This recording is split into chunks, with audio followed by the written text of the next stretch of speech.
ആകാശവാണി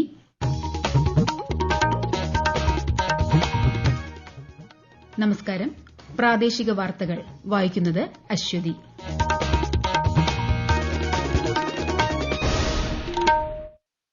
പ്രധാന വാർത്തകൾ. വിവിധ വിഷയങ്ങളിൽ പാർലമെന്റിൽ ഭരണ പ്രതിപക്ഷ ബഹളം. രാജ്യസഭ ഉച്ചയ്ക്ക് 2 മണിവരെ നിർത്തിവച്ചു. സംസ്ഥാനത്തെ ആരോഗ്യ മേഖലയുമായി ബന്ധപ്പെട്ട പ്രശ്നങ്ങളിൽ നിയമസഭയിൽ പ്രതിഷേധം. ഉപക്ഷേപത്തിന് അനുമതി നിഷേധിച്ചതിനെ തുടർന്ന് പ്രതിപക്ഷ വാക്കൌട്ട്. പ്രവാസി മലയാളികൾക്കും കുടുംബാംഗങ്ങൾക്കുമായി സമഗ്ര ആരോഗ്യ ഇൻഷുറൻസ് പദ്ധതി നടപ്പാക്കുന്നതിനുള്ള നടപടികൾ പുരോഗമിക്കുകയാണെന്ന് മുഖ്യമന്ത്രി പിണറായി വിജയൻ. മുൻ കേന്ദ്ര സഹമന്ത്രി രാജീവ് ചന്ദ്രശേഖർ ബിജെപി സംസ്ഥാന അധ്യക്ഷൻ പ്രഖ്യാപനം നടത്തിയത് കേന്ദ്രമന്ത്രിയും കേന്ദ്ര നിരീക്ഷകനുമായ പ്രഹ്ലാദ് ജോഷി. ഐപിഎൽ ക്രിക്കറ്റിൽ ഇന്ന് ഡൽഹി ക്യാപിറ്റൽസ് ലക്നൌ സൂപ്പർ ജയൻസിനെ നേരിടും. വാർത്തകൾ വിശദമായി. രാഷ്ട്രപതി ദ്രൌപദി മുർമുവിന്റെ ഛത്തീസ്ഗഡ് ഒഡീഷ സന്ദർശനത്തിന് തുടക്കമായി. റായ്പൂരിൽ ഛത്തീസ്ഗഡ് നിയമസഭയുടെ രജത ജൂബിലി ആഘോഷത്തെ രാഷ്ട്രപതി അഭിസംബോധന ചെയ്തു. ഒഡീഷയിലെ നയാഗഡിൽ നടക്കുന്ന ഭാരതീയ ബിശ്വ ബസു ശബർ സമാജിന്റെ സ്ഥാപകദിന ചടങ്ങിലും ശ്രീമതി മുർമു പങ്കെടുക്കും. പാർലമെന്റിൽ ഭരണ പ്രതിപക്ഷ ബഹളം. ഉത്തർപ്രദേശിലെ കുറ്റകൃത്യങ്ങളുമായി ബന്ധപ്പെട്ട വിഷയത്തിൽ ലോക്സഭയിൽ സമാജ്വാദി പാർട്ടി എംപിമാർ പ്രതിഷേധിച്ചു. കർണാടകയിലെ സംവരണ വിഷയത്തിൽ ബിജെപി എംപിമാർ രാജ്യസഭയിൽ പ്രതിഷേധിച്ചു. പ്രതിഷേധത്തെ തുടർന്ന് ഇരുസഭകളും ഉച്ചയ്ക്ക് 2 മണിവരെ നിർത്തിവച്ചു. സംസ്ഥാനത്തെ ആരോഗ്യ മേഖലയിലെ വിവിധ വിഷയങ്ങളിലെ ഉപക്ഷേപത്തിന് സ്പീക്കർ അനുമതി നിഷേധിച്ചതിൽ പ്രതിഷേധിച്ച് നിയമസഭയിൽ നിന്നും പ്രതിപക്ഷ വാക്കൌട്ട്.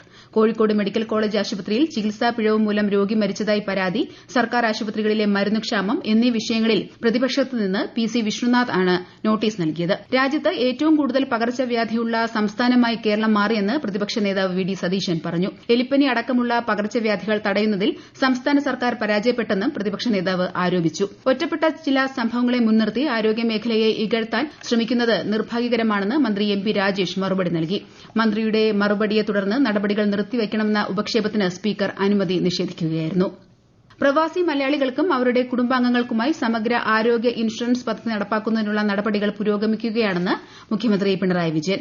ഏജന്റുമാർ മുഖേന വിദേശ റിക്രൂട്ടിംഗ് നടക്കുമ്പോൾ ഉദ്യോഗാർത്ഥികളുടെ സുരക്ഷയ്ക്ക് മുൻഗണന നൽകണമെന്ന് അദ്ദേഹം നിയമസഭയിൽ പറഞ്ഞു. വിദേശ രാജ്യത്ത് ജോലിക്ക് പോകുന്നവർക്ക് എംബസി മുഖേന സൌകര്യങ്ങളൊരുക്കിയാൽ തൊഴിൽ തട്ടിപ്പുകൾ തടയാനാകുമെന്നും ഈ ആവശ്യം കേന്ദ്രത്തോട് ഉന്നയിക്കുമെന്നും മുഖ്യമന്ത്രി വ്യക്തമാക്കി.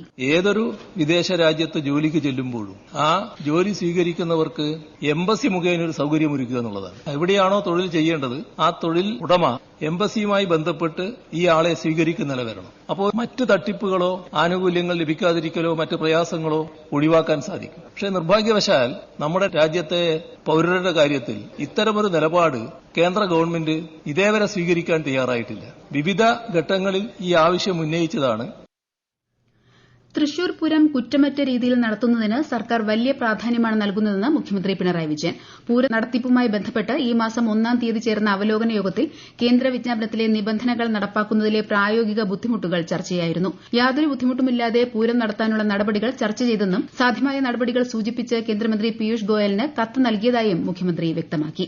രാജ്യത്ത് ഏറ്റവും മികച്ച രീതിയിൽ തൊഴിലുറപ്പ് പദ്ധതി നടപ്പാക്കുന്ന സംസ്ഥാനം കേരളമാണെന്ന് മന്ത്രി എം.പി. രാജേഷ്. 2024-25 സാമ്പത്തിക വർഷത്തിൽ സംസ്ഥാനത്ത് 8.57 കോടി തൊഴിൽ ദിനങ്ങൾ സൃഷ്ടിച്ചതായി മന്ത്രി നിയമസഭയിൽ അറിയിച്ചു. തൊഴിലുറപ്പ് പദ്ധതിക്കുള്ള വിഹിതം ഓരോ ബജറ്റിലും കേന്ദ്ര സർക്കാർ വെട്ടിക്കുറയ്ക്കുകയാണെന്നും പദ്ധതിയിൽ കേരളത്തിന് 811.98 കോടി രൂപ ലഭിക്കാനുണ്ടെന്നും മന്ത്രി പറഞ്ഞു.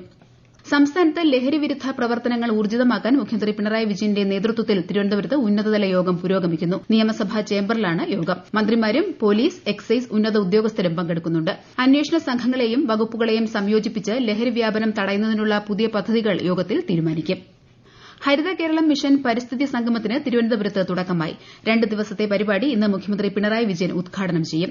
ചടങ്ങിൽ ജലസുരക്ഷാ സമീപന രേഖയുടെ പ്രകാശനവും മുഖ്യമന്ത്രി നിർവഹിക്കും. മന്ത്രിമാരായ M P. Rajesh, K N. Balagopal, Roshi Augustine, V. Sivankutty എന്നിവർ പങ്കെടുക്കും.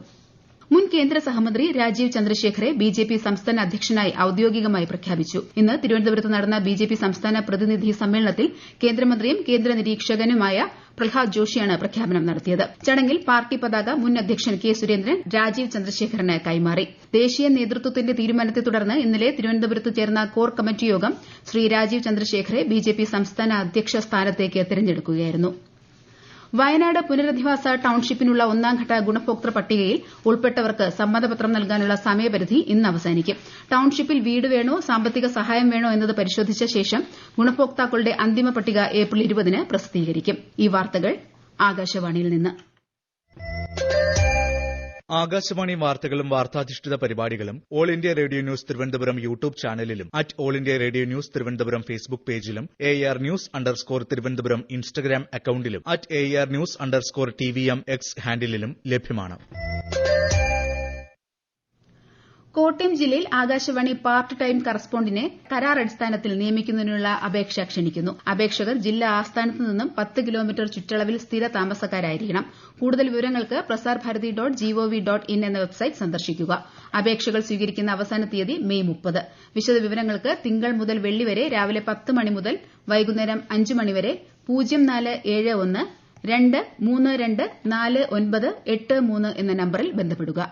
സംസ്ഥാനത്ത് ആശാ വർക്കർമാർ നടത്തുന്ന അനിശ്ചിതകാല നിരാഹാര സമരം 5ാം ദിവസത്തിലേക്ക് കടന്നു. നിരാഹാരമിരിക്കുന്ന 3 ആശാ പ്രവർത്തകർക്ക് പിന്തുണയുമായി ആശമാർ സെക്രട്ടേറിയറ്റിന് മുന്നിൽ കൂട്ട ഉപവാസം ആരംഭിച്ചു. വിവിധ ആവശ്യങ്ങൾ ഉന്നയിച്ച് കഴിഞ്ഞ 43 ദിവസമായി ആശാപ്രവർത്തകർ സമരത്തിലാണ്. ഇന്ന് ലോക ക്ഷയരോഗ ദിനം. ക്ഷയരോഗത്തിന്റെ ആരോഗ്യ, സാമൂഹിക, സാമ്പത്തിക പ്രത്യാഘാതങ്ങളെക്കുറിച്ച് അവബോധം വളർത്തുന്നതിനും രോഗവ്യാപനം തടയുന്നതിനുമായി എല്ലാ വർഷവും മാർച്ച് 24-ന് ദിനാചരണം സംഘടിപ്പിക്കുന്നു. അതെ, ക്ഷയരോഗം തുടച്ചു നീക്കാം, പ്രതിജ്ഞാബദ്ധരാകുക, പ്രയത്നിക്കുക, നടപ്പാക്കുക എന്നതാണ് ഈ വർഷത്തെ പ്രമേയം. ഇന്ത്യയെ ക്ഷയരോഗ വിമുക്തമാക്കാൻ കൂട്ടായ പ്രവർത്തനം ആവശ്യമാണെന്ന് രാഷ്ട്രപതി ദ്രൌപദി മുർമു ദിനാചരണ സന്ദേശത്തിൽ പറഞ്ഞു.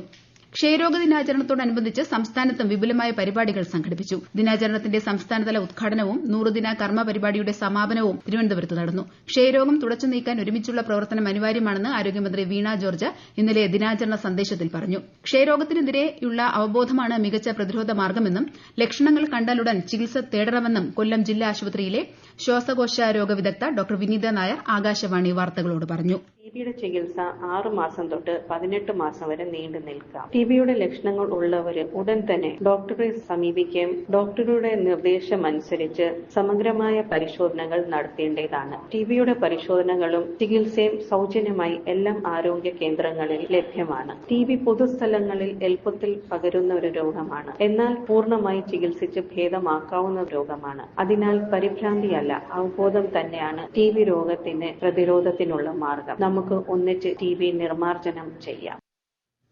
കാസർഗോഡ് ജില്ലയിലെ 10 പഞ്ചായത്തുകൾക്ക് ക്ഷയരോഗമുക്ത അംഗീകാരം നൽകാനുള്ള ശുപാർശ ജില്ലാ ക്ഷയരോഗ നിവാരണ ബോർഡ് യോഗം തീരുമാനിച്ചു. ജില്ലയിലെ ക്ഷയരോഗ നിവാരണ പ്രവർത്തനങ്ങളും യോഗം അവലോകനം ചെയ്തു. IPL ക്രിക്കറ്റിൽ ഇന്ന് ഡൽഹി ക്യാപിറ്റൽസ് ലക്നൌ സൂപ്പർ ജയന്റ്സിനെ നേരിടും. വിശാഖപട്ടണത്ത് രാത്രി 7:30-നാണ് മത്സരം. രാജ്യത്തെ ഓഹരി വിപണികളിൽ നേട്ടം. ബോംബെ ഓഹരി സൂചിക സെൻസെക്സ് 789 പോയിന്റ് ഉയർന്ന് 77,897-ലും ദേശീയ ഓഹരി സൂചിക നിഫ്റ്റി 288 പോയിന്റ് നേട്ടത്തിൽ 23,641-ലും വ്യാപാരം തുടരുന്നു. സ്വർണ്ണവില കുറഞ്ഞു. ഗ്രാമിന് 15 രൂപ കുറഞ്ഞ് 8,215 രൂപയും പവന് 65,720 രൂപയുമാണ് ഇന്നത്തെ വില.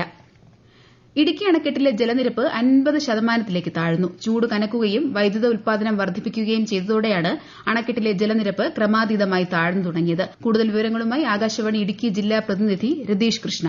ഇടുക്കി അണക്കെട്ടിൽ നിലവിലെ ജലനിരപ്പ് 2355.18 അടിയാണ്. ഇത് പൂർണ്ണ സംഭരണശേഷിയുടെ 50% വരും. കഴിഞ്ഞ വർഷം ഇതേ സമയം 2351.08 അടി ജലം അവശേഷിച്ചിരുന്നു. അണക്കെട്ടുകളിൽ ജലനിരപ്പ് കുറയുന്നത് സംസ്ഥാനത്തെ ആഭ്യന്തര വൈദ്യുതോൽപാദനത്തെ സാരമായി ബാധിക്കും.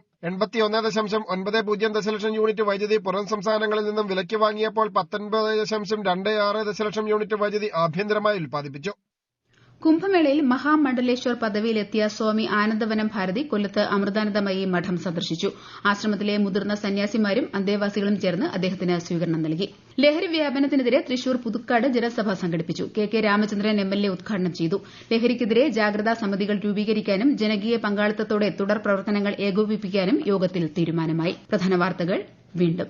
വിവിധ വിഷയങ്ങളിൽ പാർലമെന്റിൽ ഭരണ പ്രതിപക്ഷ ബഹളം. സംസ്ഥാനത്തെ ആരോഗ്യ മേഖലയുമായി ബന്ധപ്പെട്ട പ്രശ്നങ്ങളിൽ നിയമസഭയിൽ പ്രതിപക്ഷ പ്രതിഷേധം. ഉപക്ഷേപത്തിന് അനുമതി നിഷേധിച്ചതിനെ തുടർന്ന് പ്രതിപക്ഷ വാക്കൌട്ട്. പ്രവാസി മലയാളികൾക്കും കുടുംബാംഗങ്ങൾക്കുമായി സമഗ്ര ആരോഗ്യ ഇൻഷുറൻസ് പദ്ധതി നടപ്പാക്കുന്നതിനുള്ള നടപടികൾ പുരോഗമിക്കുകയാണെന്ന് മുഖ്യമന്ത്രി പിണറായി വിജയൻ. മുൻ കേന്ദ്ര സഹമന്ത്രി രാജീവ് ചന്ദ്രശേഖർ BJP സംസ്ഥാന അധ്യക്ഷൻ പ്രഖ്യാപനം നടത്തിയത് കേന്ദ്രമന്ത്രിയും കേന്ദ്ര നിരീക്ഷകനുമായ പ്രഹ്ലാദ് ജോഷി.